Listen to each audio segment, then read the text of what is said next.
नमस्ते. ज्योतिष kitchen and रेसिपीमध्ये आपल्या सगळ्यांचे मी अगदी खूप खूप मनापासून स्वागत करते. इथे आज मस्त असं सुक्या जवल्याचं मी सार बनवते आहे मालवणी पद्धतीमध्ये.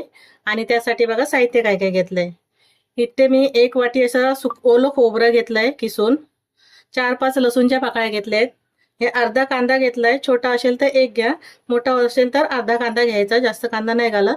आणि इथे 1 टोमॅटो मी असा बारीक चिरून घेतलाय, थोडं बाजूला ठेवते. इथे मी बेडकी मिरची घेतली आहे सारासाठी, सुकी मिरची. ज्याप्रमाणे तुम्हाला सार करायचं असेल त्याप्रमाणे तुम्ही जास्त कमी जास्त करू शकता.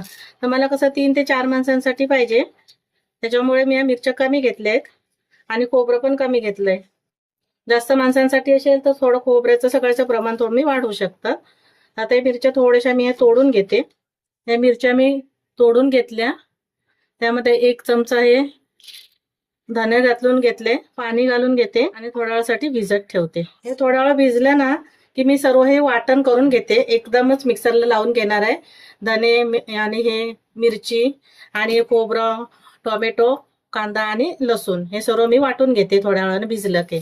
आता हे थोडं भिजत ठेवते. ते मी हा सुका जवला घेतलाय. कमी जास्त तुम्हाला ज्याप्रमाणे बनवायचं असेल त्याप्रमाणे तुम्ही घ्या. जवला थोडंसं साफ करून घ्यायचं, काय घाण वगैरे असेल तर काढून घ्यायची. छान वाटतं हे सार खायला असं. आणि याच्यामध्ये पण मी हे पाणी घालून ठेवते. वाटण बिटण करून होईपर्यंत आहे ना सर्व व्यवस्थित असं हे भिजून ठेवायचं, जेणेकरून रेती असेल वाळू असेल ना ती निघून जाईल. आता हे मी बाजूलाच ठेवते आणि थोडं वाटण करून घेते. ते मी हे वाटण करून घेतलं आणि एकदम बारीक असं वाटून घ्यायचं. आता मी सार फोडणीला घालून घेते.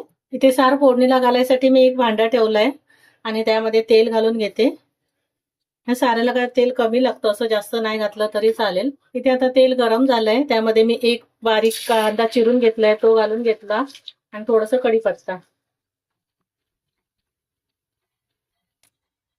इथे कांदा हलकासा लाल करून घेतलाय आणि आता हे वाटण वाटलेलं ना ते मी वाटण घालून घेते आणि 1 मिनिट परतून घेते. मस्त छान असा रंग आलाय ना. ही बेडकी मिरची वापरली आहे मी.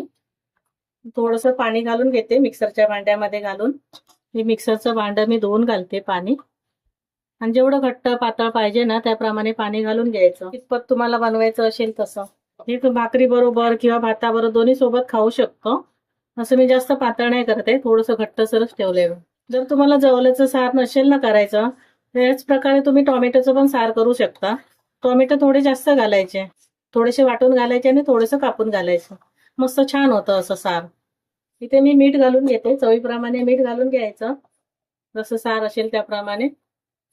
मी कोकम घालते, 2 ते 3 कोकम मी बारीक थोडंसं तोडून घेतलं आणि या साराला आता 1 उकळी येऊ द्यायची. तोपर्यंत जवला आहे ना स्वच्छ 2-3 वेळा धुवून घ्यायचा. साराला उकळी येते तोपर्यंत मी जवळा थोडंसं धुवून घेते. इथे साराला उकळी आली आणि 3 ते 4 मिनिटं मी हे सार उकळून घेतलं, कारण खोबरं वगैरे कच्चं असं शिजलं गेलं पाहिजे, त्याच्यामुळे असं थोडंसं उकळून घ्यायचं कम मीठ टाकून. आता मी जे जवळा ठेवला होता ना भिजत, तो धुवून घेतलाय.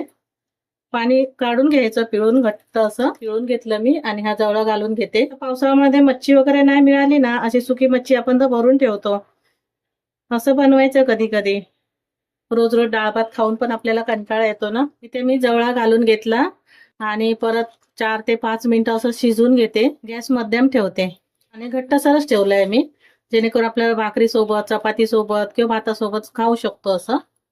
तर तुम्हाला पातळ आवडत असेल तर थोडंसं पातळ करून घ्या. इथे आता हे सार मी शिजून घेते. इथे जवळा घातल्याच्या नंतर मी 4 ते 5 मिनिटं हे सार शिजून घेतलंय आणि आपलं हे जवळ्याचं सार मस्त असं तयार झालंय भाकरी सोबत, भातासोबत खायला. तर माझा व्हिडिओ पूर्ण बघा प्लीज आणि सपोर्ट करा मला. इथे आपलं जवळ्याचं सार झणझणीत चमचमीत असं मालवणी पद्धतीने तयार केलंय. तुम्हाला रेसिपी आवडली असेल तर लाईक करा, शेअर करा, सबस्क्राईब करा. पुन्हा भेटू आपण अशाच एका नवीन रेसिपी सोबत. धन्यवाद. थँक्यू.